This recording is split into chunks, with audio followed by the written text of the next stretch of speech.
Waheguru ji. Channel ਨੂੰ subscribe ਕਰਨ ਤੋਂ ਬਾਅਦ ਆਲ ਨੋਟੀਫਿਕੇਸ਼ਨ ਨੂੰ ਜ਼ਰੂਰ ਔਨ ਕਰੋ, ਤਾਂ ਹੀ ਤੁਹਾਡੇ ਤੱਕ ਵੀਡੀਓ ਸਭ ਤੋਂ ਪਹਿਲਾਂ ਪਹੁੰਚੇਗੀ ਤੇ ਵੀਡੀਓ ਨੂੰ ਲਾਈਕ ਕਰਨਾ ਨਾ ਭੁੱਲਣਾ। ਵਾਹਿਗੁਰੂ ਸਾਹਿਬ ਜੀ ਆਸਾ ਜਬ ਲਗ ਤੇਲ ਦੀਵੇ ਮੁਖ ਬਾਤੀ ਤਬ ਸੂਝਾ ਸਭ ਕੋਈ ਤੇਲ ਜਲੇ ਬਾਤੀ ਠਹਿਰਾਨੀ ਸੋਨਾ ਮੰਦਰ ਹੋਈ ਜਬ ਲਗ ਤੇਲ ਦੀਵੇ ਮੁਖ ਬਾਤੀ ਤਬ ਸੂਝਾ ਸਭ ਕੋਈ ਤੇਲ ਜਲੇ ਬਾਤੀ ਠਹਿਰਾਨੀ ਸੋਨਾ ਮੰਦਰ ਹੋਈ ਰੇ ਬਾਉਰੇ ਤੋਹਿ ਘਰੇ ਨਾ ਰਾਖਾ ਕੋਈ ਤੂੰ ਰਾਮ ਨਾਮ ਜਪ ਸੋਈ ਰਹਾਉ ਕਾਕੀ ਮਾਤ ਪਿਤਾ ਕਹੋ ਕਾਕੋ ਕਵਨ ਪੁਰਖ ਕੀ ਜੋਈ ਘਟ ਫੂਟੇ ਕਉ ਬਾਤ ਨਾ ਪੁੱਛਾ ਕਾਢੋ ਕਾਢੋ ਹੋਈ ਦੇਹੁਰੀ ਬੈਠੀ ਮਾਤਾ ਰੋਵੈ ਖਟਿਆ ਲੈ ਗਏ ਭਾਈ ਲੱਡ ਛਟਕਾਈ ਤਿਰਿਆ ਰੋਵੈ ਹੰਸ ਅਕੇਲਾ ਜਾਈ ਕਹਿਤ ਕਬੀਰ ਸੁਨਹੁ ਰੇ ਸੰਤੋ ਭੈ ਸਾਗਰ ਕੈ ਤਾਈ ਇਸ ਬੰਦੇ ਸਿਰ ਜ਼ੁਲਮ ਹੋਤ ਹੈ ਜਮ ਨਹੀਂ ਹਟਾ ਗੁਸਾਈ ਕਹਿਤ ਕਬੀਰ ਸੁਨਹੁ ਰੇ ਸੰਤੋ ਭੈ ਸਾਗਰ ਕੈ ਤਾਈ ਇਸ ਬੰਦੇ ਸਿਰ ਜ਼ੁਲਮ ਹੋਤ ਹੈ ਜਮ ਨਹੀਂ ਹਟਾ ਗੁਸਾਈ ਦੋ ਤੁਕੇ ਵਾਹਿਗੁਰੂ ਜੀ ਕਾ ਖਾਲਸਾ ਵਾਹਿਗੁਰੂ ਜੀ ਕੀ ਫਤਿਹ। ਪਰਮ ਸਨਮਾਨਯੋਗ ਸਤਿਗੁਰੂ ਚਵਰ ਛਤਰ ਤਖਤ ਦੇ ਮਾਲਕ ਪਤਿਤ ਪਾਵਨ ਭਗਤ ਵਸ਼ਲ ਕਿਰਪਾ ਸਿੰਧ ਸ਼ਬਦ ਗੁਰੂ ਸਤਿਗੁਰੂ ਧੰਨ ਧੰਨ ਧੰਨ ਸ੍ਰੀ ਗੁਰੂ ਗ੍ਰੰਥ ਸਾਹਿਬ ਜੀ ਮਹਾਰਾਜ ਸਤਿਗੁਰੂ ਜੀ ਦੀ ਪਾਵਨ ਪਵਿੱਤਰ ਹਜ਼ੂਰੀ ਵਿਖੇ ਜੁੜ ਮਿਲ ਬੈਠੀ ਸਤਿਕਾਰਯੋਗ ਸਾਧ ਸੰਗਤ ਜੀ ਆਪ ਸਰਬੱਤਰ ਮਾਈ ਭਾਈ ਵੱਡਿਆਂ ਭਾਗਾਂ ਵਾਲੇ ਹੋ ਜੋ ਇਸ ਬ੍ਰਹਿਮੰਡ ਦੇ ਸਭ ਤੋਂ ਬਰਕਤਮਈ ਅਸਥਾਨ ਸਤਿਗੁਰੂ ਸ੍ਰੀ ਗੁਰੂ ਰਾਮਦਾਸ ਸਾਹਿਬ ਸੱਚੇ ਪਾਤਸ਼ਾਹ ਮਹਾਰਾਜ ਜੀਆਂ ਦੇ ਪਾਵਨ ਪਵਿੱਤਰ ਅਸਥਾਨ ਸੱਚਖੰਡ ਸ੍ਰੀ ਹਰਿਮੰਦਰ ਸਾਹਿਬ ਜੀ ਦੇ ਦਰਸ਼ਨ ਇਸ਼ਨਾਨ ਕਰਨ ਦਾ ਸੁਭਾਗ ਸਮਾਂ ਪ੍ਰਾਪਤ ਹੋਇਆ ਹੈ। ਅੱਜ ਅੰਮ੍ਰਿਤ ਵੇਲੇ ਸਤਿਗੁਰੂ ਸ੍ਰੀ ਗੁਰੂ ਗ੍ਰੰਥ ਸਾਹਿਬ ਮਹਾਰਾਜ ਜੀਆਂ ਨੇ ਸਾਡੇ ਕਲਯੁਗੀ ਜੀਵਾਂ ਦੇ ਉੱਪਰ ਕਿਰਪਾਲਤਾ ਦਇਆਲਤਾ ਕਰਦਿਆਂ ਹੋਇਆਂ ਮਿਹਰਾਮਤ ਕਰਦਿਆਂ ਹੋਇਆਂ ਜੋ ਸੱਚਖੰਡ ਸ੍ਰੀ ਹਰਿਮੰਦਰ ਸਾਹਿਬ ਸ੍ਰੀ ਦਰਬਾਰ ਸਾਹਿਬ ਜੀ ਵਿਖੇ ਤਖਤ ਸਿੰਘਾਸਨ ਉੱਪਰ ਪ੍ਰਕਾਸ਼ਮਾਨ ਹੋ ਕਰਕੇ ਪਾਵਨ ਪਵਿੱਤਰ ਬਚਨ ਸ੍ਰੀ ਮੁਖ ਵਾਕ ਜੀ ਦੇ ਰੂਪ ਅੰਦਰ ਸਾਡੀ ਝੋਲੀ ਵਿੱਚ ਪਾਏ ਹਨ।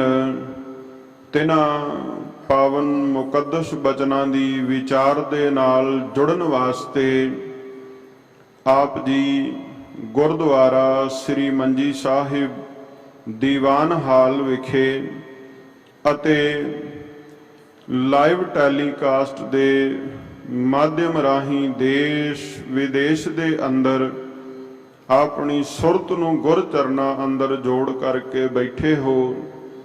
ਆਓ ਸਤਿਗੁਰੂ ਗੁਰੂ ਗ੍ਰੰਥ ਸਾਹਿਬ ਸੱਚੇ ਪਾਤਸ਼ਾਹ ਮਹਾਰਾਜ ਜੀ ਦੇ ਪਾਸੋਂ ਪ੍ਰਾਪਤ ਹੋਏ ਇਸ ਮੁੱਖ ਵਾਕ ਦੀ ਵਿਚਾਰ ਨੂੰ ਕਰਨ ਤੇ ਸੁਣਨ ਤੋਂ ਪਹਿਲਾਂ ਸਾਹਿਬ ਜੀ ਦੇ ਪਾਸੋਂ ਬੇਨਤੀ ਕਰਕੇ ਇਹ ਦਾਤ ਮੰਗੀਏ, ਗਰੀਬ ਨਿਵਾਜ ਕਿਰਪਾ ਕਰੋ ਆਪ ਜੀ ਦੇ ਸ਼ਬਦ ਦਾ ਸਾਡੀ ਸੁਰਤ ਨਾਲ ਮੇਲ ਬਣ ਆਵੇ, ਤਾਂ ਜੋ ਗੁਰੂ ਕੀ ਪਵਿੱਤਰ ਬਾਣੀ ਦਾ ਜੋ ਅਸਲ ਲਾਹਾ ਜੋ ਲਾਭ ਹੈ ਉਹ ਸਾਡੇ ਜੀਵਨ ਨੂੰ ਪ੍ਰਾਪਤ ਹੋ ਸਕੇ।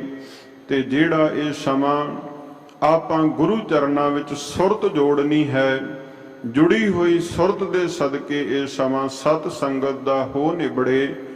ਆਓ ਜੋ ਪਾਵਨ ਪਵਿੱਤਰ ਸ੍ਰੀ ਮੁਖ ਵਾਕ ਅੱਜ ਦੇ ਦਿਨ ਸਾਨੂੰ ਬਖਸ਼ਿਸ਼ ਹੋਏ ਹਨ, ਇਹਨਾਂ ਪਵਿੱਤਰ ਬਚਨਾਂ ਦੀ ਵਿਚਾਰ ਨਾਲ ਜੁੜੀਏ। ਵਿਚਾਰਾਂ ਦੀ ਆਰੰਭਤਾ ਤੋਂ ਪਹਿਲਾਂ ਜਿਤਨੇ ਸਰੀਰ ਆਪ ਜੀ ਗੁਰੂ ਕੇ ਹਜ਼ੂਰ ਮਨ ਕਰਕੇ ਚਿੱਤ ਕਰਕੇ ਸਰੀਰ ਕਰਕੇ ਜੁੜ ਬੈਠੇ ਹੋ, ਬਾ ਅਦਬ ਸਾਹਿਬਾਂ ਨੂੰ ਸੀਸ ਝੁਕਾਓ, ਉਚਾਰਨ ਕਰੋ ਜੀ ਸਤਨਾਮ ਸ੍ਰੀ ਵਾਹਿਗੁਰੂ ਸਾਹਿਬ ਜੀ। ਸਤਨਾਮ ਸ੍ਰੀ ਵਾਹਿਗੁਰੂ ਸਾਹਿਬ ਜੀ। ਆਸਾ ਜਬ ਲਗ ਤੇਲ ਦੀਵੇ ਮੁਖ ਬਾਤੀ, ਤਬ ਸੂਝੈ ਸਭ ਕੋਈ। ਧੰਨ ਧੰਨ ਸਤਿਗੁਰੂ ਸ੍ਰੀ ਗੁਰੂ ਗ੍ਰੰਥ ਸਾਹਿਬ ਸੱਚੇ ਪਾਤਸ਼ਾਹ ਮਹਾਰਾਜ ਜੀ ਨੇ ਕਿਰਪਾ ਬਖਸ਼ਿਸ਼ ਕਰਦਿਆਂ ਹੋਇਆਂ ਜੋ ਅੱਜ ਪਵਿੱਤਰ ਸ੍ਰੀ ਮੁਖ ਵਾਕ ਸੱਚਖੰਡ ਸ੍ਰੀ ਹਰਿਮੰਦਰ ਸਾਹਿਬ ਜੀ ਤੋਂ ਸਾਨੂੰ ਬਖਸ਼ਿਸ਼ ਕੀਤੇ ਹਨ। ਇਹ ਪਾਵਨ ਮੁਕੱਦਸ ਬਚਨ ਭਗਤ ਕਬੀਰ ਸਾਹਿਬ ਜੀ ਦੇ ਪਾਵਨ ਮੁਖਾਰਬਿੰਦ ਤੋਂ ਉਚਾਰਨ ਕੀਤਾ ਹੋਇਆ ਗੁਰੂ ਗ੍ਰੰਥ ਸਾਹਿਬ ਮਹਾਰਾਜ ਸੱਚੇ ਪਾਤਸ਼ਾਹ ਜੀ ਦੇ ਪਾਵਨ ਅੰਗ 477 ਅਤੇ 78 ਉੱਪਰ ਆਸਾ ਰਾਗ ਦੇ ਅੰਦਰ ਸੁਭਾਏਮਾਨ ਹੈ। ਜਿਸ ਵੇਲੇ ਆਪਾਂ ਗੁਰਬਾਣੀ ਨੂੰ ਪੜ੍ਹਦੇ ਹਾਂ, ਗੁਰਬਾਣੀ ਨੂੰ ਵਿਚਾਰਦੇ ਹਾਂ, ਤੇ ਗੁਰਬਾਣੀ ਦੇ ਅੰਦਰ ਸਾਡੇ ਸਰੀਰ ਦੀ ਤੁਲਨਾ ਵੱਖ-ਵੱਖ ਤਰ੍ਹਾਂ ਦੇ ਨਾਲ ਵੱਖ-ਵੱਖ ਚੀਜ਼ਾਂ ਦੇ ਨਾਲ ਕੀਤੀ ਗਈ ਹੈ। ਕਿਤੇ ਸਾਹਿਬ ਨੇ ਇਸ ਸਰੀਰ ਨੂੰ ਰੇਤ ਦੀ ਕੰਧ ਕਿਹਾ, ਕਿਤੇ ਸਤਿਗੁਰਾਂ ਨੇ ਇਸ ਜੀਵਨ ਇਸ ਸਰੀਰ ਨੂੰ ਧੂਏ ਦਾ ਪਹਾੜ ਕਹਿ ਕੇ ਸੰਬੋਧਨ ਕੀਤਾ ਹੈ, ਕਿਤੇ ਇਸ ਸਰੀਰ ਨੂੰ ਮਿੱਟੀ ਦਾ ਕੱਚਾ ਭਾਂਡਾ ਕਹਿ ਕੇ ਸੰਬੋਧਨ ਕੀਤਾ ਹੈ। ਔਰ ਜੋ ਅੱਜ ਪਵਿੱਤਰ ਸ਼ਬਦ ਪ੍ਰਾਪਤ ਹੋਇਆ, ਇਸ ਪਾਵਨ ਸ਼ਬਦ ਦੇ ਅੰਦਰ ਭਗਤ ਕਬੀਰ ਸਾਹਿਬ ਜੀ ਨੇ ਇਸ ਸਰੀਰ ਦੀ ਤੁਲਨਾ ਇੱਕ ਦੀਵੇ ਦੇ ਨਾਲ ਕੀਤੀ ਹੈ। ਦੀਵਾ ਆਪਾਂ ਸਾਰੇ ਜਾਣਦੇ ਹਾਂ ਕਿ ਕਿਸ ਕੰਮ ਆਉਂਦਾ ਹੈ। ਦੀਵੇ ਦੇ ਸੰਗ ਉਹਦੇ ਵਿੱਚ ਤੇਲ ਭਰ ਦਿੱਤਾ ਜਾਵੇ, ਉੱਪਰ ਉਹਦੇ ਮੁਖ ਤੇ ਰੂੰ ਦੀ ਵੱਟੀ ਬਣਾ ਕੇ ਰੱਖ ਦਿੱਤੀ ਜਾਵੇ, ਉਸ ਵੱਟੀ ਦੇ ਸਿਰੇ ਨੂੰ ਜਿਹੜਾ ਬਾਹਰ ਵਾਲੇ ਪਾਸੇ ਹੈ ਉਹਨੂੰ ਅੱਗ ਸੁਹਾਈ ਜਾਵੇ ਤੇ ਉਹ ਦੀਵੇ ਦੇ ਵਿੱਚੋਂ ਚਾਨਣ ਪ੍ਰਕਾਸ਼ ਪੈਦਾ ਹੋ ਜਾਂਦਾ ਹੈ। ਉਸ ਚਾਨਣ ਦੇ ਸਦਕਾ ਜਿਹੜਾ ਆਲੇ ਦੁਆਲੇ ਹਨੇਰਾ ਪਸਰਿਆ ਹੁੰਦਾ ਹੈ, ਉਸ ਹਨੇਰੇ ਤੋਂ ਨਿਜਾਤ ਮਿਲ ਜਾਂਦੀ ਹੈ। ਪਰ ਉਹ ਸਾਰਾ ਕੁਝ ਕਿੰਨਾ ਕੁ ਚਿਰ ਕਾਇਮ ਰਹਿ ਸਕਦਾ ਹੈ। ਇਸ ਬਾਰੇ ਸਤਿਗੁਰੂ ਗੁਰੂ ਗ੍ਰੰਥ ਸਾਹਿਬ ਮਹਾਰਾਜ ਸੱਚੇ ਪਾਤਸ਼ਾਹ ਜੀ ਨੇ, ਭਗਤ ਕਬੀਰ ਸਾਹਿਬ ਜੀ ਨੇ ਸਾਨੂੰ ਅੱਜ ਇਹ ਉਪਦੇਸ਼ ਦ੍ਰਿੜ ਕਰਵਾਇਆ। ਭਗਤ ਜੀ ਆਖਣ ਲੱਗੇ, ਜਬ ਲਗ ਤੇਲ ਦੀਵੇ ਮੁਖ ਬਾਤੀ ਤਬ ਸੂਝੈ ਸਭ ਕੋਈ।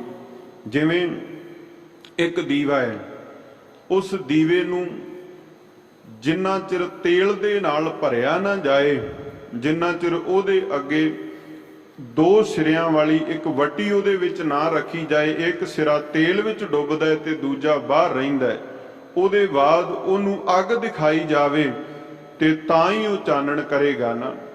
ਤਾਂ ਆਪਣੇ ਸਰੀਰ ਵੱਲ ਨੂੰ ਟੁਕਾ ਕੇ ਭਗਤ ਜੀ ਨੇ ਤੁਲਨਾ ਕੀਤੀ, ਦ੍ਰਿਸ਼ਟਾਂਤ ਦੇ ਕੇ ਸਮਝਾਇਆ ਭਾਈ, ਜਿਵੇਂ ਇੱਕ ਦੀਵੇ ਅੰਦਰ ਤੇਲ ਹੈ, ਉਹਦੇ ਵਿੱਚ ਵੱਟੀ ਹੈ, ਬਲਦੀ ਹੋਈ ਅੱਗ ਦੇ ਸਦਕਾ ਉਹ ਚਾਨਣ ਪਿਆ ਕਰਦਾ ਹੈ।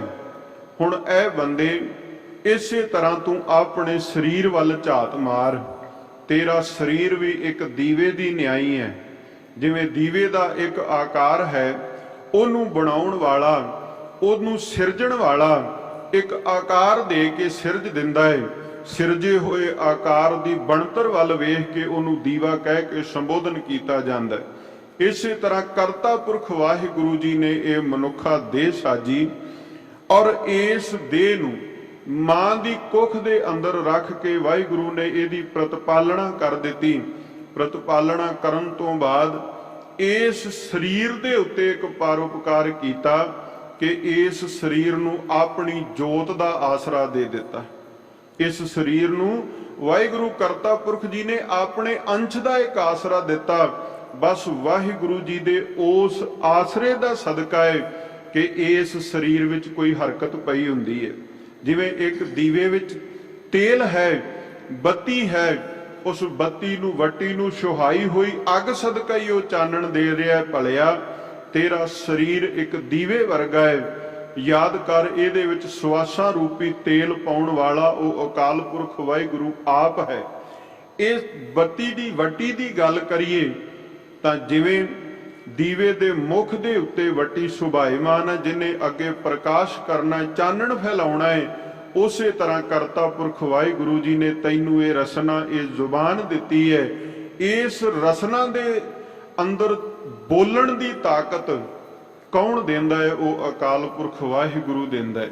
ਜੇ ਆਪਾਂ ਇਉਂ ਕਹੀਏ ਕੋਈ ਇਨਸਾਨ ਉਹ ਅਮੀਰ ਹੋਵੇ, ਉਹਦੇ ਕੋਲ ਧਨ ਪਦਾਰਥ ਬੜਾ ਹੈ, ਤੇ ਅੱਜ ਤੇ ਚਲੋ ਲਾਈਟਾਂ ਦਾ ਸਮਾਂ ਹੈ, ਪਿਛਲੇਰੇ ਸਮੇਂ ਦੀ ਗੱਲ ਕਰੀਏ, ਕੋਈ ਇਹ ਆਖੇ ਵੀ ਮੈਂ ਦੀਵਾ ਸੋਨੇ ਦਾ ਬਣਾ ਲੈਣਾ ਹੈ, ਸੋਨੇ ਦਾ ਦੀਵਾ ਬਣਾ ਕੇ ਉਹਦੇ ਬਾਰ-ਬਾਰ ਹੀਰੇ ਮੋਤੀ ਜੜਾ ਲਵਾਂ। ਤੇ ਆਮ ਤੌਰ ਤੇ ਮਿੱਟੀ ਦੇ ਦੀਵੇ ਬਣਦੇ ਸਨ, ਤੇ ਕੰਮ ਕੀ ਹੈ? ਦੀਵੇ ਦਾ ਚਾਨਣ ਕਰਨਾ। ਪਰ ਕੀ ਸੋਨੇ ਦਾ ਬਣਾਇਆ ਹੋਇਆ ਦੀਵਾ, ਉਹਦੇ ਤੇ ਲੱਖ ਹੀਰੇ ਮੋਤੀ ਜੜੇ ਹੋਵਣ, ਉਹ ਚਾਨਣ ਕਰ ਸਕਦਾ ਹੈ ਬਿਨਾਂ ਤੇਲ ਤੋਂ, ਬਿਨਾਂ ਵੱਟੀ ਤੋਂ? ਕਦੇ ਨਹੀਂ ਹੋ ਸਕਦਾ।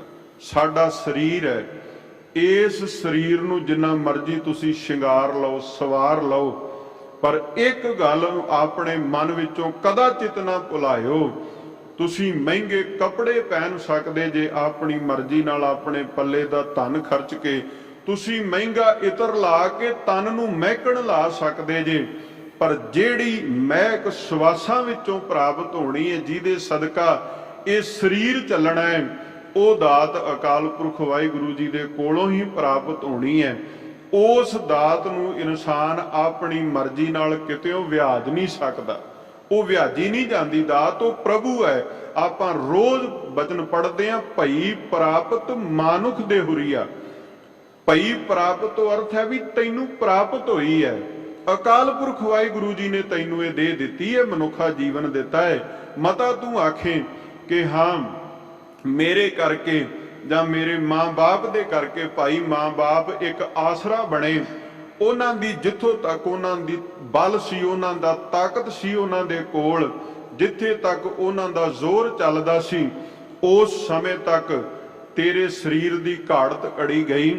ਪਰ ਉਹਦੇ ਤੋਂ ਅੱਗੇ ਤੈਨੂੰ ਜਿਹੜਾ ਸੰਪੂਰਨ ਕਰਨ ਦਾ ਹੱਕ ਹੈ, ਉਹ ਕੇਵਲ ਅਕਾਲ ਪੁਰਖ ਵਾਹਿਗੁਰੂ ਜੀ ਦੇ ਕੋਲ ਹੈ।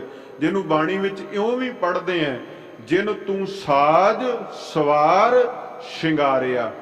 ਇਕੱਲੀ ਸਾਜਣ ਦੀ ਗੱਲ ਨਹੀਂ, ਉਹਦਾ ਸ਼ਿੰਗਾਰ ਵੀ ਕੀਤਾ, ਉਹਨੂੰ ਐਨ ਸਵਾਰਿਆ। ਜਿੱਥੇ ਸਰੀਰ ਦੇ ਅੰਗਾਂ ਦੀ ਗੱਲ ਕਰੀਏ, ਕਰਤਾ ਪੁਰਖ ਵਾਹਿਗੁਰੂ ਜੀ ਨੇ ਇਸ ਸਰੀਰ ਨੂੰ ਥਾਂ ਪੁਰ ਥਾਂ ਤੇ ਅੰਗ ਦੇ ਕੇ ਤੇ ਉਹਨਾਂ ਨੂੰ ਇੱਕ ਕਰਮ ਬਖਸ਼ ਦਿੱਤਾ। ਇਸ ਰਸਨਾ ਨੂੰ ਬੋਲਣ ਦਾ ਕੰਮ ਦੇ ਦਿੱਤਾ, ਅੱਖਾਂ ਨੂੰ ਵੇਖਣ ਦਾ ਕੰਮ ਦਿੱਤਾ, ਕੰਨਾਂ ਨੂੰ ਸੁਣਨ ਦਾ ਕੰਮ ਦੇਣ ਵਾਲਾ ਪ੍ਰਮਾਤਮਾ। ਇਹ ਸਾਰਾ ਕੁਝ ਕਿਵੇਂ ਹੋਇਆ? ਜਦੋਂ ਉਸ ਕਰਤਾ ਪੁਰਖ ਵਾਹਿਗੁਰੂ ਜੀ ਦੀ ਅੰਸ਼, ਉਹਦੀ ਜੋਤ ਸਾਡੇ ਸਰੀਰ, ਸਾਡੇ ਹਿਰਦੇ ਵਸਦੀ ਹੈ। ਜਿੰਨਾ ਚਿਰ ਉਹ ਹੈ ਉਹਨਾਂ ਚਿਰ ਇਸ ਸਰੀਰ ਦੇ ਦੁਆਰਾ ਸਾਨੂੰ ਸਾਰਾ ਕੁਝ ਆਪਣਾ ਦਿਸਦਾ ਪਿਆ ਹੈ ਤੇ ਦੂਜਿਆਂ ਨੂੰ ਅਸੀਂ ਦਿਸਦੇ ਪਏ ਹਾਂ। ਪਰ ਯਾਦ ਰੱਖੀਏ, ਜਿਸ ਵੇਲੇ ਦੀਵੇ ਦਾ ਤੇਲ ਮੁੱਕ ਜਾਵੇ, ਜਿਸ ਵੇਲੇ ਉਹਦੀ ਬੱਤੀ ਸੜ ਜਾਵੇ, ਉਹਦੀ ਵੱਟੀ ਦੇ ਵਿੱਚੋਂ ਤੇਲ ਦੀ ਆਮਦ ਮੁੱਕ ਜਾਵੇ ਨਾ, ਤੇ ਉਹ ਦੀਵਾ ਜਿਹੜਾ ਪਲ ਪਰ ਪਹਿਲਾਂ ਪ੍ਰਕਾਸ਼ ਪਿਆ ਕਰਦਾ ਸੀ ਕਮਰੇ ਦੇ ਅੰਦਰ, ਉਹੀ ਕਿਤੇ ਹਨੇਰੇ ਵਿੱਚ ਗੁਆਚ ਜਾਂਦਾ, ਕਿਉਂਕਿ ਅਸਲ ਤਾਤੀ ਉਹਦੇ ਕੋਲ ਨਹੀਂ ਰਿਹਾ। ਇਕੱਲਾ ਦੀਵਾ ਤੇ ਨਹੀਂ ਨਾ ਬਲ ਸਕਦਾ। ਇਸੇ ਤਰ੍ਹਾਂ ਇਹ ਸਰੀਰ ਹੈ, ਇਸ ਸਰੀਰ ਇਕੱਲੇ ਦੀ ਕੋਈ ਤਾਕਤ ਨਹੀਂ ਕਿ ਇਹ ਸਰੀਰ ਇਕੱਲਾ ਕੁਝ ਕਰ ਸਕੇ। ਨਹੀਂ ਭਾਈ, ਇਸ ਸਰੀਰ ਨੂੰ ਤਾਕਤ ਕਰਤਾ ਪੁਰਖ ਵਾਹਿਗੁਰੂ ਜੀ ਦੀ ਅੰਸ਼ ਤੋਂ ਪ੍ਰਾਪਤ ਹੋਣੀ ਹੈ। ਔਰ ਯਾਦ ਰੱਖੀਏ, ਜੋ ਕਰਤਾ ਪੁਰਖ ਵਾਹਿਗੁਰੂ ਜੀ ਨੇ ਜੋਤ ਸਾਡੇ ਅੰਦਰ ਟਿਕਾਈ ਹੋਈ ਹੈ, ਮੁੱਲ ਉਸ ਜੋਤ ਦਾ ਦੇ, ਉਸ ਜੋਤ ਦਾ ਮੁੱਲ ਹੈ, ਉਹਦੀ ਕਦਰ ਹੈ। ਕਿਉਂਕਿ ਜੇ ਸਰੀਰ ਵਿੱਚ ਸਵਾਸ ਨੇ ਤੇ ਅਸੀਂ ਕਿਸੇ ਦੇ ਭੈਣ ਭਾਈ ਪਿਤਾ ਭਰਾ ਹਾਂ, ਕੋਈ ਸਾਡਾ ਹੈ। ਪਰ ਜੇ ਸਰੀਰ ਵਿੱਚ ਪ੍ਰਭੂ ਦੀ ਜੋਤ ਹੀ ਨਹੀਂ ਤੇ ਫਿਰ ਇੱਕ ਲਫ਼ਜ਼ ਵਰਤਿਆ ਜਾਂਦਾ ਹੈ ਕਿ ਮੁਰਦਾ ਹੋ ਗਿਆ, ਇਨਸਾਨ ਮਰ ਗਿਆ, ਇਹ ਅਕਾਲ ਚਲਾਣਾ ਕਰ ਗਿਆ। ਤੇ ਮੁਰਦੇ ਦੀ ਗਤ ਕੀ ਹੈ ਇਹ ਆਪਾਂ ਸਾਰੇ ਜਾਣਦੇ ਆ।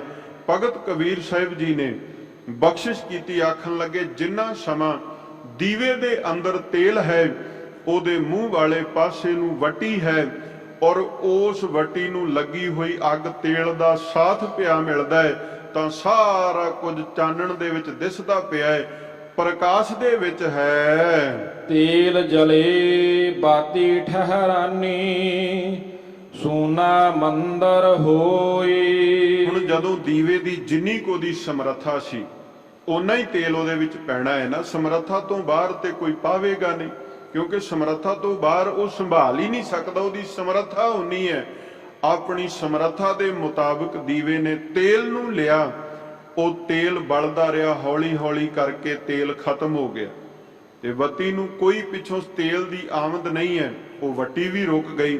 ਕਹਿਣ ਲੱਗੇ, ਪਲ ਭਰ ਪਹਿਲਾਂ ਜਿਹੜਾ ਦੀਵਾ ਚਾਰੇ ਪਾਸੇ ਚਾਨਣ ਕਰਦਾ ਸੀ, ਉਹ ਹੁਣ ਆਪ ਜਿਹੜਾ ਸੂਨਾ ਮੰਦਰ ਹੋਈ, ਉਹ ਆਪ ਵੀ ਹਨੇਰੇ ਵਿੱਚ ਹੈ ਤੇ ਉਹਨੇ ਆਲੇ ਦੁਆਲੇ ਨੂੰ ਫਿਰ ਜਿਹੜਾ ਹਨੇਰੇ ਨਾਲ ਭਰ ਦਿੱਤਾ, ਕਿਉਂਕਿ ਉਹਦੇ ਕੋਲ ਅਸਲ ਤੱਤ ਹੈ ਨਹੀਂ। ਹੁਣ ਆਈਏ ਆਪਣੇ ਸਰੀਰ ਵੱਲ, ਆਪਾਂ ਝਾਤ ਮਾਰ ਕੇ ਵੇਖੀਏ। ਜਦੋਂ ਆਪਾਂ ਕਾਇਆ ਦੀ ਸਰੀਰ ਦੀ ਗੱਲ ਕਰਦੇ ਆ ਨਾ, ਤੇ ਆਪਾਂ ਇਹ ਗੱਲ ਕਹਿ ਦਿੰਨੇ ਆ ਵੀ ਮੇਰਾ ਸਰੀਰ ਹੈ, ਮੈਂ ਬੜਾ ਸਾਂਭ ਕੇ ਰੱਖਿਆ, ਮੈਂ ਬੜੀ ਕਸਰਤ ਕਰਦਾ, ਮੈਂ ਵਰਜਿਸ਼ ਕਰਦਾ, ਮੈਂ ਸਿਹਤ ਵੱਲ, ਦੇਹ ਵੱਲ ਧਿਆਨ ਬੜਾ ਦੇਣਾ ਵੀ ਚਾਹੀਦਾ। ਅੱਜ ਦੇ ਸਮੇਂ ਅੰਦਰ ਜਿਸ ਬੰਦੇ ਦੇ ਕੋਲ ਨਰੋਈ ਸਿਹਤ ਦਾ ਗੁਣ ਹੈ, ਉਹ ਇਨਸਾਨ ਬਹੁਤ ਦਰਜੇ ਬਾਕੀਆਂ ਦੇ ਨਾਲੋਂ ਚੰਗਾ ਹੈ। ਪਰ ਜੇ ਆਪਾਂ ਇਹ ਗੱਲ ਆਖੀਏ ਵੀ ਇਹ ਨਰੋਈ ਸਿਹਤ ਸਾਡੇ ਕਰਕੇ ਹੈ, ਇਦਾਂ ਹੋ ਸਕਦਾ ਨਹੀਂ ਭਾਈ। ਇਹ ਤਾਂ ਹੈ ਵੀ ਇਸ ਨਰੋਏ ਸਰੀਰ ਦੇ ਅੰਦਰ ਪਰਮਾਤਮਾ ਦੀ ਇੱਕ ਜੋਤ ਟਿਕੀ ਹੋਈ ਹੈ, ਔਰ ਉਸ ਜੋਤ ਦਾ ਕਰਮ ਕੀ ਹੈ? ਸਾਹਿਬ ਨੇ ਬਾਣੀ ਵਿੱਚ ਆਖਿਆ ਕਿ ਜੋਤ ਉਹ ਪਰਮੇਸ਼ਰ ਕਰਤਾ ਪੁਰਖ ਵਾਹਿਗੁਰੂ ਜੀ ਦੀ, ਸਭ ਮੈਂ ਜੋਤ, ਜੋਤ ਹੈ ਸੋਏ ਤਿਸ ਦਾ ਚਾਨਣ, ਸਭ ਮੈਂ ਚਾਨਣ ਹੋਏ। ਉਹਦੇ ਪ੍ਰਕਾਸ਼ ਕਰਕੇ ਹੀ ਅੱਗੋਂ ਸਾਰਿਆਂ ਦੇ ਵਿੱਚ ਜਿਹੜਾ ਹੈ ਉਹ ਪ੍ਰਕਾਸ਼ ਫੈਲਦਾ ਪਿਆ।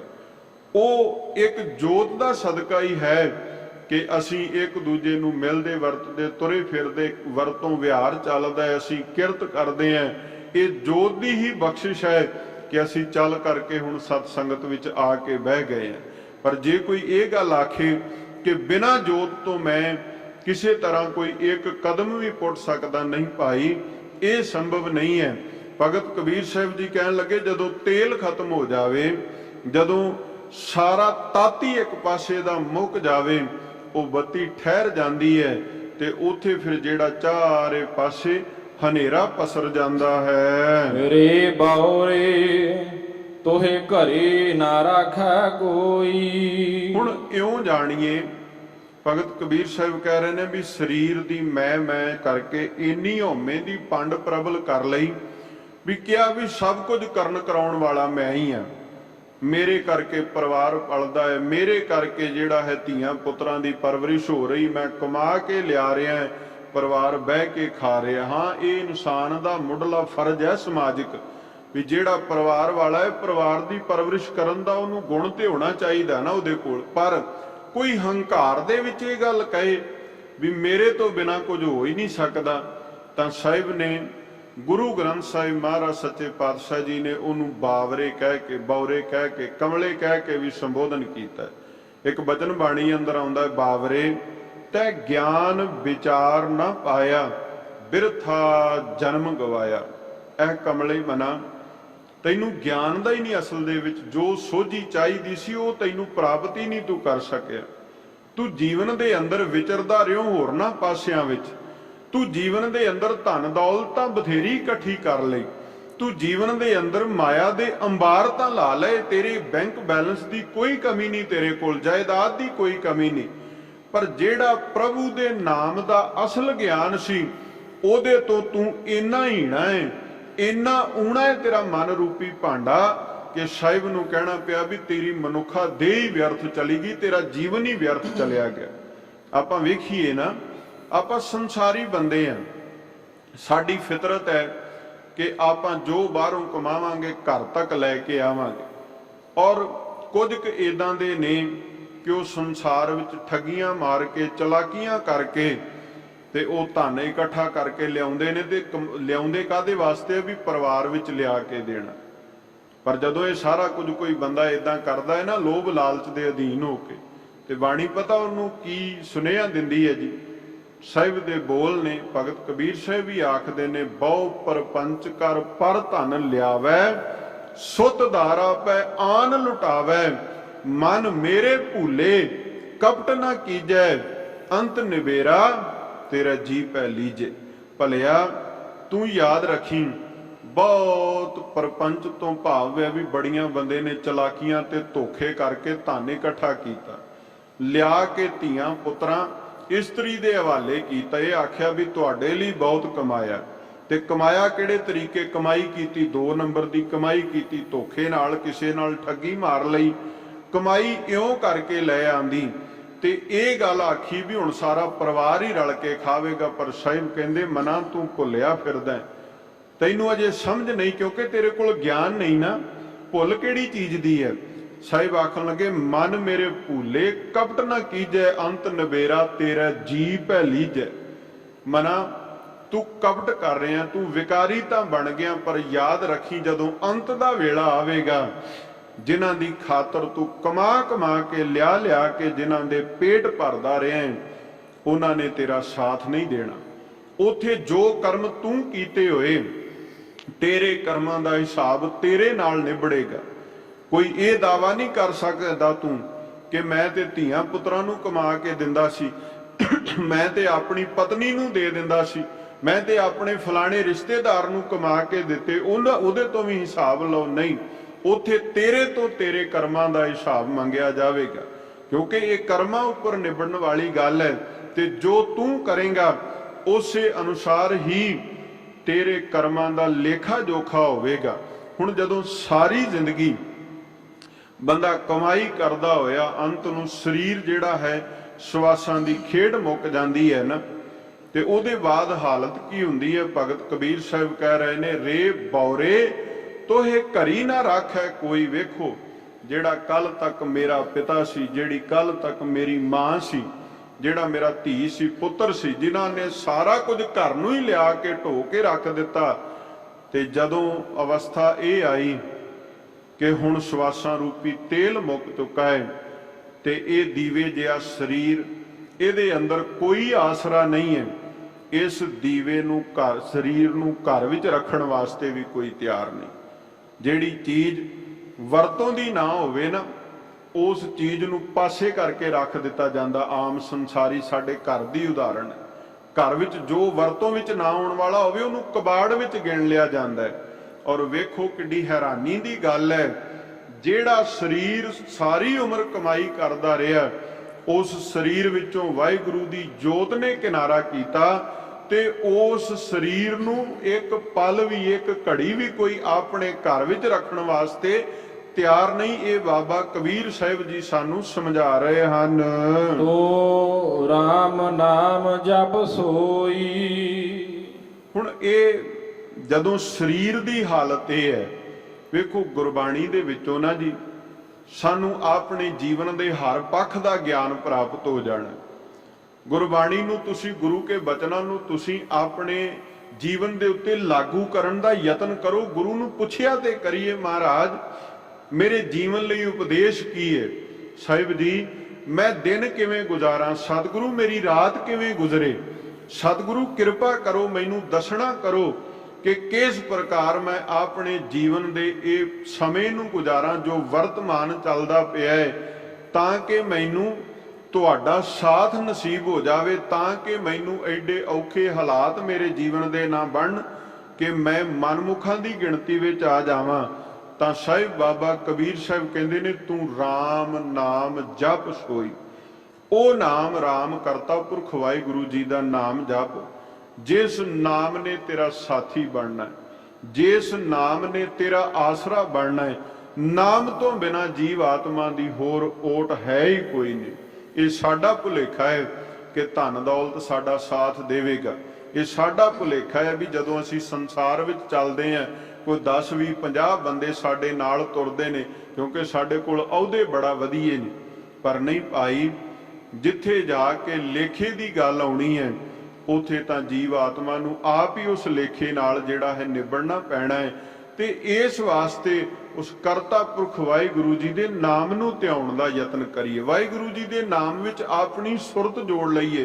वो नाम जिन्हों बाणी अंदर इउं आख्या गया है, गुर का बचन बसै जी नाले, जल नहीं डूबै तस्कर नहीं लेवै, भाहे ना छाके जाले। गुरु के बचना विचों सानू गुरु के शब्द विचों नाम की प्राप्ति हुंदी है। बाणी सानू नाम नाल रब जी नाल जोड़दी है।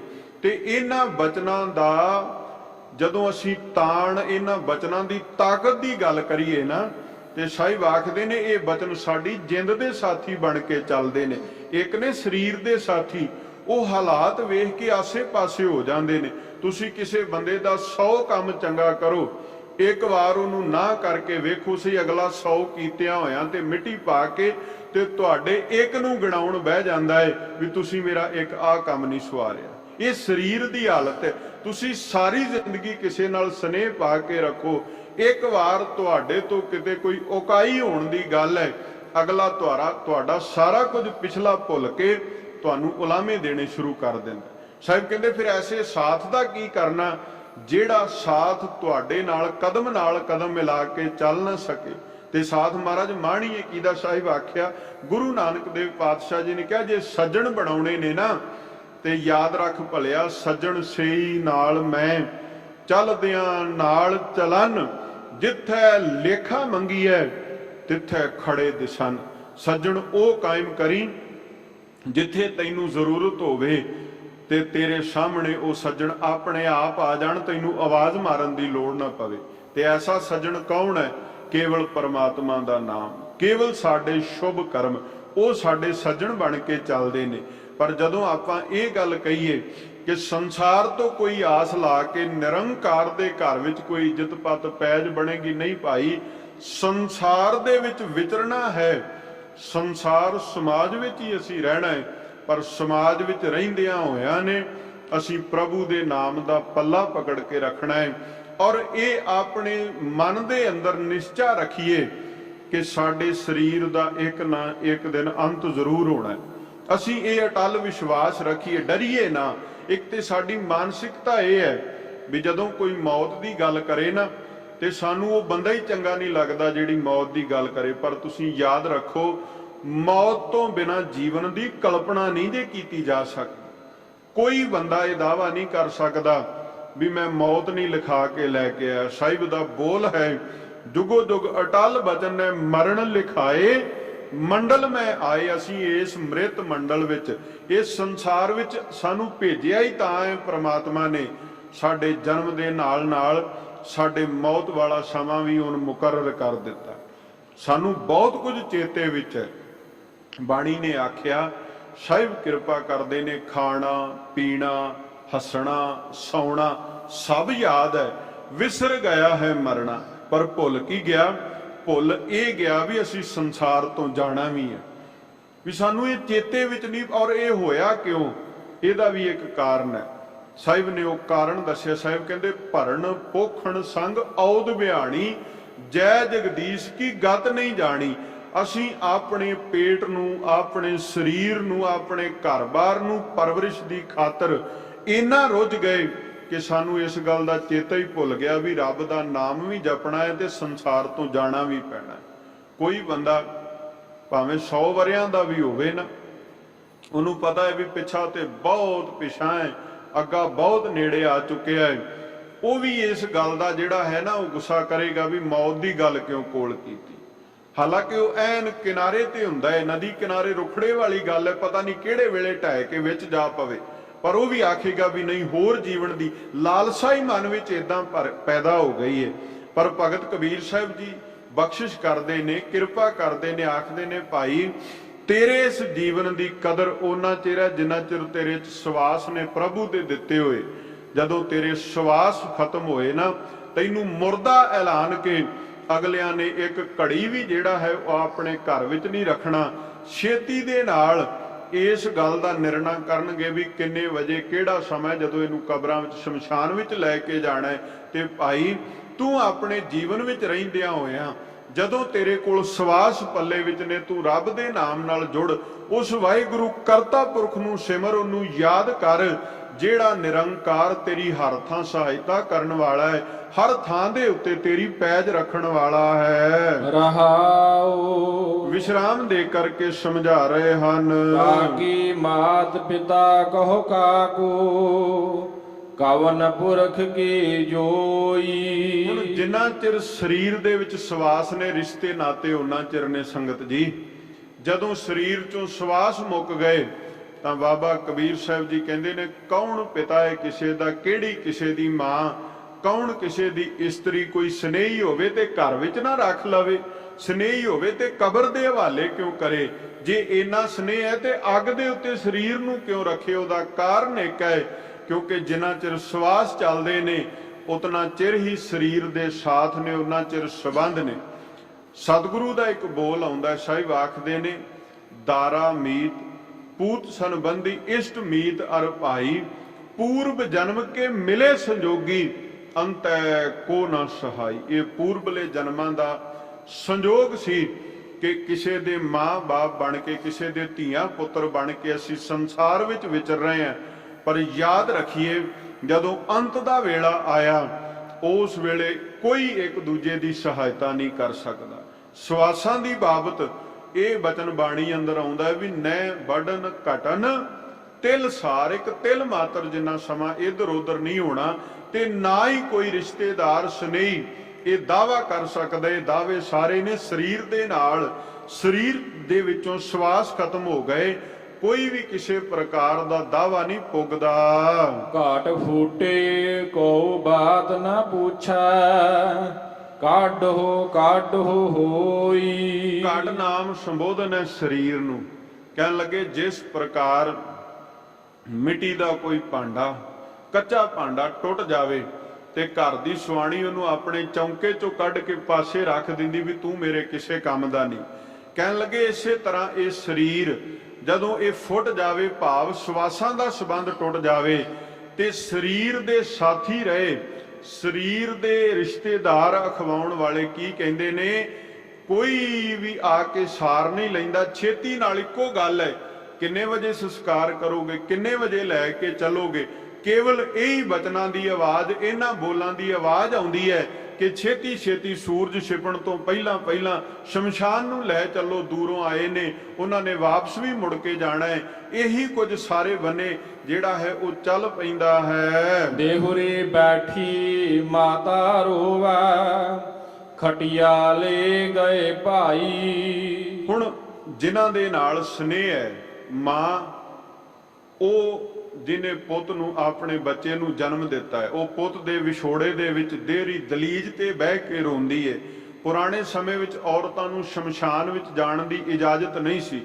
ਘਰ ਦੀ ਦਲੀਜ ਤੱਕ ਔਰਤਾਂ ਨਾਲ ਤੁਰਦੀਆਂ ਇੱਕ ਦੋ ਕਦਮ ਤੇ ਫਿਰ ਉੱਥੇ ਬਹਿ ਜਾਂਦੀਆਂ ਤੇ ਇਕੱਲੇ ਮਰਦ ਹੀ ਜਾਇਆ ਕਰਦੇ ਸਨ ਸ਼ਮਸ਼ਾਨ ਵਿੱਚ। ਔਰ ਬਾਬਾ ਕਬੀਰ ਸਾਹਿਬ ਜੀ ਆਖਣ ਲੱਗੇ ਵੀ ਮਾਂ ਦੇਹਰੀ ਤੇ ਬੈਠ ਕੇ ਦਲੀਜ ਤੇ ਬੈਠ ਕੇ ਰੋਂਦੀ ਹੈ। ਜਿਹੜੇ ਭਰਾ ਨੇ, ਭਾਈ ਨੇ, ਸੰਗੀ ਸਾਥੀ ਨੇ, ਸਾਕ ਸੰਬੰਧੀ ਨੇ, ਉਹ ਸੰਸਾਰ ਤੋਂ ਜਾ ਚੁੱਕੇ ਪ੍ਰਾਣੀ ਦਾ ਸਰੀਰ ਚੁੱਕਦੇ ਨੇ, ਖਟੀਆ ਭਾਵ ਮੰਜਾ ਚੁੱਕ ਕੇ ਤੇ ਸ਼ਮਸ਼ਾਨ ਵੱਲ ਨੂੰ ਲੈ ਤੁਰਦੇ ਨੇ। ਲਟ ਛਟਕਾਏ ਤਿਰਿਆ ਰੋਵਾ ਹੰਸ ਇਕੇਲਾ ਜਾਈ। ਜਿਹੜੀ ਇਸਤਰੀ ਹੈ, ਭਾਵ ਕਿਸੇ ਦੀ ਪਤਨੀ, ਉਹਦਾ ਪਤੀ ਚੜ੍ਹਾਈ ਕਰ ਗਿਆ, ਉਹ ਆਪਣੇ ਸਿਰ ਦੇ ਵਾਲ ਖੋਲ ਕੇ ਰੁਦਨ ਕਰਦੀ ਹੈ। ਵਿਛੋੜਾ ਹੈ ਨਾ, ਸਰੀਰ ਦਾ ਵਿਛੋੜਾ ਹੈ। ਪਰ ਕਹਿਣ ਲੱਗੇ ਵੀ ਕੀ ਉਹ ਇਸ ਵਿਛੋੜੇ ਦੇ ਵਿੱਚ ਰੋਂਦੀ ਹੋਈ ਆਪਣੇ ਪਤੀ ਦਾ ਕੋਈ ਸਾਥ ਦੇ ਸਕਦੀ ਹੈ? ਨਹੀਂ। ਹੰਸ ਇਕੇਲਾ ਜਾਈ, ਉਹ ਜੀਵ ਆਤਮਾ ਪਰਲੋਕ ਵਾਲੇ ਪਾਸੇ ਨੂੰ ਤੁਰਿਆ ਉਸ ਪੈਂਡੇ ਦੇ ਉੱਤੇ। ਸਰੀਰ ਦਾ ਕੋਈ ਸਾਥੀ ਜਿਹੜਾ ਹੈ ਉਹ ਸਾਥ ਨਹੀਂ ਦੇ ਸਕਦਾ। ਹਾਂ, ਜੇ ਸਰੀਰ ਨੇ ਨਾਮ ਜਪਿਆ ਹੋਵੇ ਤੇ ਉਸ ਨਾਮ ਵਿੱਚ ਇੰਨੀ ਤਾਕਤ ਹੈ ਕਿ ਉਥੇ ਕਰਤਾ ਪੁਰਖ ਵਾਹਿਗੁਰੂ ਜੀ ਦੇ ਨਾਮ ਦੇ ਸਦਕਾ ਹੀ ਬੰਦੇ ਦਾ ਸਾਥੀ ਜਿਹੜਾ ਉਹ ਨਾਮ ਬਣ ਸਕਦਾ, ਜਪੇ ਹੋਏ ਦੇ ਸਦਕਾ।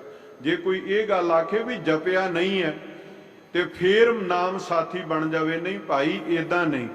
ਸਤਿਗੁਰੂ ਨੇ ਕਿਰਪਾ ਕੀਤੀ ਹੈ, ਬਾਣੀ ਅੰਦਰ ਸਾਨੂੰ ਇਹ ਸੁਨੇਹਾ ਦਿੱਤਾ ਹੈ ਕਿ ਨਾਮ ਨੂੰ ਜਪਣਾ ਹੀ ਤਾਂ ਹੈ ਕਿਉਂਕਿ ਇਸ ਨਾਮ ਨੇ ਉੱਥੇ ਵੀ ਸਾਡੀ ਸਹਾਇਤਾ ਕਰਨੀ ਹੈ ਜਿੱਥੇ ਕੋਈ ਸਾਡਾ ਸੰਬੰਧੀ, ਜਿੱਥੇ ਕੋਈ ਸਾਡਾ ਸਾਕ ਰਿਸ਼ਤੇਦਾਰ ਸਾਡਾ ਆਸਰਾ ਨਾ ਬਣ ਸਕਿਆ। ਉੱਥੇ ਜਿੱਦਾਂ ਆਪਾਂ ਰੋਜ਼ ਬਾਣੀ ਵਿੱਚ ਬਚਨ ਪੜ੍ਹਦੇ ਹਾਂ, ਤਿੱਥੈ ਤੂੰ ਸਮਰੱਥ, ਜਿੱਥੈ ਕੋਈ ਨਾਹੀਂ, ਜਿੱਥੇ ਕੋਈ ਵੀ ਨਹੀਂ ਆਸਰਾ ਹੈ ਅਕਾਲ ਪੁਰਖ ਵਾਹਿਗੁਰੂ, ਤੇਰਾ ਨਾਮ ਉੱਥੇ ਵੀ ਜੀਵ ਦਾ ਆਸਰਾ ਬਣ ਜਾਂਦਾ ਹੈ। ਇਸ ਵਾਸਤੇ ਇਸਤਰੀ ਰੁਦਨ ਤਾਂ ਕਰ ਸਕਦੀ ਹੈ, ਪਰ ਜੀਵ ਆਤਮਾ ਨੂੰ ਪਰਲੋਕ ਦੇ ਪੈਂਡੇ ਵੱਲ ਇਕੱਲੇ ਨੂੰ ਤੁਰਨਾ ਪਵੇਗਾ।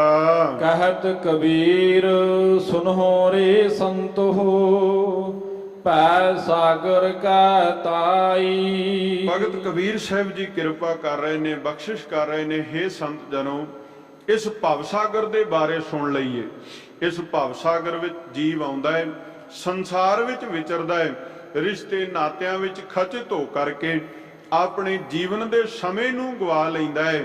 ਜੀਵਨ ਦੇ ਸਮੇਂ ਦੀ ਸਹੀ ਵਰਤੋਂ ਨਹੀਂ ਕਰਦਾ ਤਾਂ ਉਹਦੇ ਹਾਲਾਤ ਕੀ ਬਣ ਜਾਂਦੇ ਨੇ ਕਿ ਨਾਮ ਤੋਂ ਵਿਹੂਣੇ ਬੰਦੇ ਨੂੰ ਥਾਂ ਥਾਂ ਤੇ ਚੋਟਾਂ ਹੀ ਖਾਣੀਆਂ ਪੈਂਦੀਆਂ ਨੇ। ਆਪਾਂ ਬਚਨ ਪੜ੍ਹਦੇ ਨਾ, ਹਰ ਬਿਸਰਤ ਸਦਾ ਖੁਆਰੀ। ਇਹ ਇੱਕ ਵਾਰ ਨਹੀਂ, ਅਨੇਕਾਂ ਵਾਰ ਸਾਹਿਬ ਜੀ ਨੇ ਸਾਨੂੰ ਇਹ ਬਚਨ ਕਹਿ ਕੇ ਸਮਝਾਇਆ।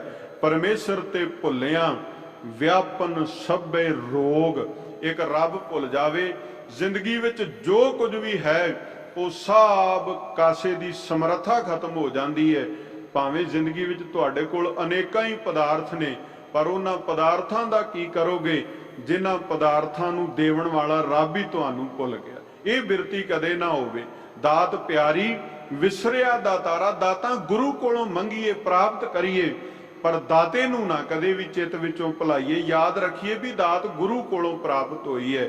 ਭਗਤ ਕਬੀਰ ਸਾਹਿਬ ਜੀ ਕਹਿ ਰਹੇ ਨੇ, ਇਸ ਭਵ ਸਾਗਰ ਦੇ ਤਾਈਂ ਇਹਦੀ ਬਾਬਤ, ਇਹਦੀ ਵਾਰਤਾ ਵਿਥਿਆ ਨੂੰ ਸੁਣਨਾ ਕਰੋ। ਇਸ ਬੰਦੇ ਸਿਰ ਜ਼ੁਲਮ ਹੋਤ ਹੈ, ਜਮ ਨਹੀਂ ਹਟਾ ਗੁਸਾਈ। ਦੋ ਤੁਕੇ। ਭਗਤ ਕਬੀਰ ਸਾਹਿਬ ਜੀ ਕਹਿ ਰਹੇ ਨੇ, ਜੇ ਕੋਈ ਨਾਮ ਨਹੀਂ ਜਪਦਾ, ਕੋਈ ਬਾਣੀ ਨਹੀਂ ਪੜ ਰਿਹਾ, ਕੋਈ ਬੰਦਗੀ ਭਗਤੀ ਨਹੀਂ ਕਰ ਰਿਹਾ ਨਾ, ਤੇ ਜਮਾਂ ਦੇ ਹਵਾਲੇ ਤੇ ਹੋਣਾ ਹੀ ਪੈਣਾ, ਤੇ ਫਿਰ ਜ਼ੁਲਮ ਵੀ ਸਹਿਣੇ ਪੈਣਗੇ। ਕਿਉਂਕਿ ਇਹਨਾਂ ਜ਼ੁਲਮਾਂ ਤੋਂ ਛੁਟਕਾਰਾ ਤੇ ਨਹੀਂ ਹੋ ਸਕਦਾ ਨਾ। ਜੋ ਕਰਮ ਕਮਾਏ ਨੇ ਉਹਨਾਂ ਦਾ ਲੇਖਾ ਤੇ ਦੇਣਾ ਪਏਗਾ ਨਾ।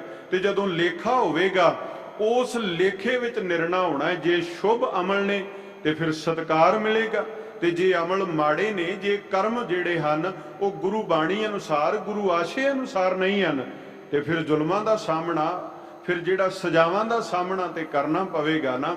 ਇਹ ਦੋ ਤੁਕਿਆਂ ਵਾਲੇ ਸ਼ਬਦ ਭਗਤ ਕਬੀਰ ਸਾਹਿਬ ਜੀ ਨੇ ਜੋ ਉਚਾਰਨ ਕੀਤੇ, ਇਹ ਹੁਕਮਨਾਮੇ ਦੇ ਰੂਪ ਅੰਦਰ, ਸ੍ਰੀ ਮੁਖ ਵਾਕ ਜੀ ਦੇ ਰੂਪ ਅੰਦਰ ਇਹ ਜੋ ਸ਼ਬਦ ਪ੍ਰਾਪਤ ਹੋਇਆ ਸੀ। 9 ਸ਼ਬਦ ਸਨ ਇੱਕ ਕੁੱਲ ਪਹਿਲੇ ਪੜਾਅ ਦੇ ਅੰਦਰ, ਔਰ ਇਹ 9ਵਾਂ ਸ਼ਬਦ ਸਾਨੂੰ 2 ਤੁਕਿਆਂ ਦਾ ਪ੍ਰਾਪਤ ਹੋਇਆ। ਸਤਿਗੁਰਾਂ ਨੇ ਕਿਰਪਾ ਕੀਤੀ ਹੈ, ਹੁਕਮ ਦੀ ਵਿਚਾਰ ਨਾਲ ਜੁੜਨ ਦਾ ਸਬਬ ਬਣਿਆ। ਆਓ ਜੋ ਪਾਵਨ ਪਵਿੱਤਰ ਸਥਾਨ ਉੱਪਰ ਲੜੀਵਾਰ ਸ਼ਬਦ ਦੀ ਵਿਚਾਰ ਹੈ, ਉਸ ਵਿਚਾਰ ਦੇ ਨਾਲ ਜੁੜਨ ਦਾ ਯਤਨ ਕਰੀਏ। ਰਾਮਕਲੀ ਰਾਗ ਦੇ ਅੰਦਰ ਦੂਸਰੀ ਵਾਰ ਦੇ ਵਿੱਚ 8ਵੀਂ ਪੌੜੀ ਦਾ ਇਹ ਜੋ ਦੂਜਾ ਸ਼ਲੋਕ ਵਿਚਾਰ ਦੇ ਅਧੀਨ ਹੈ, ਆਓ ਪਿਆਰ ਨਾਲ ਸਰਵਣ ਕਰੀਏ ਜੀ। ਮਹੱਲਾ ਪੰਜਵਾ। ਏਕੋ ਜਪੀਐ ਮਨੈ ਮਾਹੀ, ਇਕਸ ਕੀ ਸਰਨਾਏ। ਧੰਨ ਸਤਿਗੁਰੂ ਗੁਰੂ ਅਰਜਨ ਦੇਵ ਸਾਹਿਬ ਸੱਚੇ ਪਾਤਸ਼ਾਹ ਮਹਾਰਾਜ ਜੀ ਕਿਰਪਾ ਕਰ ਰਹੇ ਹਨ। ਸਾਹਿਬ ਆਖ ਰਹੇ ਹਨ, ਐ ਮਨ ਇੱਕ ਅਕਾਲ ਪੁਰਖ ਵਾਹਿਗੁਰੂ ਜੀ ਨੂੰ ਧਿਆਉਣਾ, ਕੇਵਲ ਇੱਕ ਦੀ ਆਰਾਧਨਾ ਕਰਨੀ। ਉਹ ਕਰਤਾ ਪੁਰਖ ਵਾਹਿਗੁਰੂ ਜਿਹੜਾ ਸਾਰੀ ਸ੍ਰਿਸ਼ਟੀ ਵਿੱਚ ਰਮਿਆ ਹੋਇਆ, ਜਿਹਦੇ ਬਰਾਬਰ ਦਾ ਕੋਈ ਨਹੀਂ। ਅੱਲਾਹ ਪਾਕੰ ਪਾਕ ਹੈ, ਸ਼ੱਕ ਕਰੂੰ ਜੇ ਦੂਸਰ ਹੋਏ। ਉਹ ਰੱਬ ਇੱਕ ਹੈ, ਔਰ ਇੱਕ ਨੂੰ ਹੀ ਧਿਆਉਣ ਦੀ ਦਾਤ ਗੁਰੂ ਦੇ ਕੋਲੋਂ ਮੰਗੀਏ। ਰੋਜ਼ ਬਚਨ ਪੜ੍ਹਦੇ ਆਂ, ਗੁਰਾ ਇੱਕ ਦੇਹ 부ਝਾਈ, ਸਭਨਾ ਜੀਆਂ ਕਾ ਇੱਕ ਦਾਤਾ, ਸੋ ਮੈਂ ਵਿਸਰ ਨਾ ਜਾਈ। ਸਾਹਿਬ ਗੁਰੂ ਅਰਜਨ ਦੇਵ ਪਿਤਾ ਮਹਾਰਾਜ ਜੀ ਕਿਰਪਾ ਕਰ ਰਹੇ ਨੇ, ਇੱਕ ਕਰਤਾ ਪੁਰਖ ਦੀ ਸ਼ਰਨ ਵਿੱਚ ਆਈਏ, ਔਰ ਮਨ ਦੇ ਵਿੱਚ ਕੇਵਲ ਇੱਕੋ ਦਾ ਆਸਰਾ ਧਿਆਈਏ ਜੀ। ਇਕਸ ਸਿਓ ਕਰ ਬਿੜਹੜੀ, ਦੂਜੀ ਨਾਹੀ ਜਾਏ। ਬਿਰਹੜੀ ਦਾ ਭਾਵ ਹੈ ਵੀ ਪ੍ਰੇਮ ਇੱਕ ਅਕਾਲ ਪੁਰਖ ਵਾਹਿਗੁਰੂ ਦੇ ਨਾਲ। ਜੇ ਆਪਣੇ ਤਨ ਮਨ ਦਾ ਦਾਤਾ ਰੱਬ ਜੀ ਨੂੰ ਸਮਝਦੇ ਆ, ਆਪਣੇ ਹਾਲ ਦਾ ਦਾਤਾ ਕਰਤਾ ਪੁਰਖ ਵਾਹਿਗੁਰੂ ਜੀ ਨੂੰ ਬਣਾਈਏ, ਤੇ ਕਿਸੇ ਦੂਜੇ ਪਾਸੇ ਸਾਡਾ ਧਿਆਨ ਨਾ ਜਾਵੇ। ਗੁਰੂ ਨੂੰ ਛੱਡ ਕੇ, ਗੁਰੂ ਰਾਮਦਾਸ ਮਹਾਰਾਜ ਜੀ ਦੇ ਦਰ ਨੂੰ ਛੱਡ ਕੇ ਸਾਡੇ ਨੇਤਰ, ਸਾਡੀ ਸੁਰਤ, ਸਾਡਾ ਸਰੀਰ ਕਿਸੇ ਹੋਰ ਪਾਸੇ ਵੱਲ ਵੇਖੇ ਵੀ ਨਾ। ਇੰਨੀ ਪਰਪੱਕ ਬਿਰਤੀ ਆਪਾਂ ਨੇ ਲੈ ਕਰਕੇ ਆਉਣੀ। ਸਾਹਿਬ ਕਹਿੰਦੇ ਇੱਕੋ ਨਾਲ ਪ੍ਰੇਮ ਬਣਾਉਣਾ ਹੈ, ਕਿਸੇ ਹੋਰਨਾਂ ਦੇ ਪਾਸੇ ਵੱਲ ਜਾਣ ਦੀ ਮਨ ਦੇ ਅੰਦਰ ਕੋਈ ਖਿਆਲ ਵੀ ਨਹੀਂ ਆਉਣਾ ਚਾਹੀਦਾ। ਇੱਕੋ ਦਾਤਾ ਮੰਗੀਐ, ਸਭ ਕਿਛ ਪੱਲੇ ਪਾਏ। ਬਸ ਗੁਰੂ ਤੇ ਅਕਾਲ ਪੁਰਖ ਵਾਹਿਗੁਰੂ ਜੀ ਨੂੰ ਦਾਤਾ ਜਾਣ ਕੇ ਜੋ ਸਾਡੇ ਮਨ ਦੀ ਵੇਦਨਾ ਹੈ ਉਹ ਗੁਰੂ ਅੱਗੇ ਹਾਜ਼ਰ ਕਰ ਦਈਏ, ਝੋਲੀ ਖਾਲੀ ਕਦੇ ਨਹੀਂ ਰਹੇਗੀ। ਸਾਡਾ ਪਤਾ ਕੀ, ਸਾਡੀ ਮਾਨਸਿਕਤਾ ਇਹ ਹੈ, ਅਸੀਂ ਕਹਿ ਦਿੰਦੇ ਆ ਵੀ ਅਰਦਾਸ ਕਰਵਾਈ ਸੀ ਪੂਰੀ ਨਹੀਂ ਹੋਈ। ਭਲਿਆ ਨਾ ਗੁਰੂ ਊਣਾ ਨਾ ਅਰਦਾਸ 'ਚ ਕੋਈ ਫਰਕ ਹੈ। ਬਿਰਤੀ ਤੇਰੀ ਭਾਵਨਾ ਵਿੱਚ ਫਰਕ ਪੈ ਸਕਦਾ ਵੀ ਤੇਰੇ ਕੋਲੋਂ ਭਰੋਸਾ ਹੀ ਨਹੀਂ ਬਣ ਸਕਿਆ। ਸਾਹਿਬ ਆਖਿਆ ਬਿਰਥੀ ਕਦੇ ਨਾ ਹੋਵਈ, ਜਨ ਕੀ ਅਰਦਾਸ। ਅਰਦਾਸ ਤਾਂ ਕਦੇ ਵਿਅਰਥ ਹੀ ਨਹੀਂ ਜਾਂਦੀ, ਪਰ ਪ੍ਰਵਾਨ ਉਹਨਾਂ ਦੀ ਹੁੰਦੀ ਹੈ ਜਿਹੜੇ ਇੱਕ ਅਕਾਲ ਪੁਰਖ ਵਾਹਿਗੁਰੂ ਜੀ ਨੂੰ ਚਿਤਵਦੇ ਸਿਮਰਦੇ, ਜਿਨ੍ਹਾਂ ਦੀ ਜ਼ੁਬਾਨ ਤੇ ਮੁਖ ਤੇ ਇੱਕੋ ਹੀ ਅਰਾਬੀ ਹੈ। ਬਾਬਾ ਫਰੀਦ ਸਾਹਿਬ ਜੀ ਨੇ ਬੋਲ ਆਖਿਆ, ਦਿਲੋਂ ਮੁਹੱਬਤ ਜਿਨ ਸਹੀ ਸੱਚਿਆ, ਜਿਨ ਮਨ ਹੋਰ ਮੁਖ ਹੋਰ, ਸੇ ਕਾਂਡੇ ਕੱਚਿਆ। ਅਕਾਲ ਪੁਰਖ ਵਾਹਿਗੁਰੂ ਜੀ ਨੂੰ ਦਾਤਾ ਜਾਣੀਏ ਤੇ ਉਸ ਦਾਤੇ ਦੇ ਕੋਲੋਂ ਸਭ ਕੁਝ ਪ੍ਰਾਪਤ ਹੋ ਜਾਵੇਗਾ। ਮਨ ਤਨ ਸਾਸ ਗਿਰਾਸ ਪ੍ਰਭ, ਇੱਕੋ ਇੱਕ ਧਿਆਏ। ਮਨ ਤਨ ਸਵਾਸ ਤੇ ਗਿਰਾਸ ਤੋਂ ਭਾਵ ਹੈ ਵੀ ਬੰਦਾ ਖਾਂਦਿਆਂ ਪੀਂਦਿਆਂ ਵੀ ਚਾਰ ਤਰੀਕਿਆਂ ਦੇ ਨਾਲ ਮਨ ਕਰਕੇ, ਇਸ ਸਰੀਰ ਕਰਕੇ ਰੱਬ ਕਰਤਾ ਪੁਰਖ ਵਾਹਿਗੁਰੂ ਜੀ ਨੂੰ ਯਾਦ ਕਰੇ, ਸਵਾਸ ਸਵਾਸ ਉਹਦੀ ਯਾਦ ਵਿੱਚ ਜੁੜ ਜਾਵੇ।